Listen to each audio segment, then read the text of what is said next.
আৰু আগতে যিটো ড্ৰাফ্ট ওলাইছিলে তাত আমাৰ যিটো কোকৰাঝাৰ লোকসভা সমষ্টি এইটো ST ৰিজাৰ্ভেশ্যন তাত নাছিলে লখিমপুৰটো ST ৰিজাৰ্ভেশ্যন হিচাপে তাত দেখুওৱা হৈছিলে কিন্তু এতিয়া আমাৰ এই যিটো ড্ৰাফ্ট ওলাইছে তাত কোকৰাঝাৰ লোকসভা সমষ্টি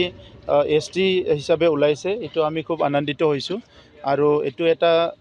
সকলো জানে যে ঐতিহাসিকভাৱে বড়োসকলৰ যিটো বা জনজাতীয়সকলৰ এই অধ্যুষিত অঞ্চলটো তাহানিৰ প্ৰায়ে ST ৰিজাৰ্ভ হৈ আছিলে আৰু এইটো ST ৰিজাৰ্ভ হিচাপে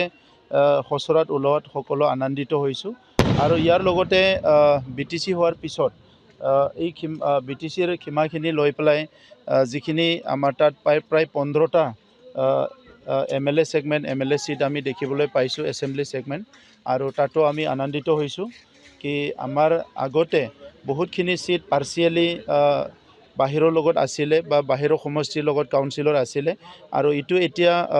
কোৱাটাৰমিনাছ কৰি পেলাই সম্পূৰ্ণভাৱে BTCৰ বৰ্ডাৰৰ ভিতৰত আহি পেলাই আমাৰ 15টা ছিট হৈছে আৰু এই অঞ্চলৰ আমাৰ বিভিন্ন জাতি জনগোষ্ঠীয়ে আমাৰ জনজাতিসকলৰ লগতে ৰিপ্ৰেজেণ্টেশ্যনৰ ভাল সুবিধা পাব আৰু সেইটো আমি সকলো আনন্দিত হৈছোঁ আমাৰ নিশ্চয় ৰাইজে এইটো ভাল পাব সকলো ভাল পাব আৰু সেইকাৰণে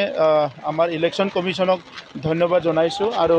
যিসকলে এই ড্ৰাফ্টটো কৰিছে তেখেতসকলে নিশ্চয় খুব ভালকৈ চাই চিন্তি কৰিছে তেনেকুৱা আমি ভাবিছোঁ আৰু সেইকাৰণে মই সকলোকে ধন্যবাদ জনাইছোঁ।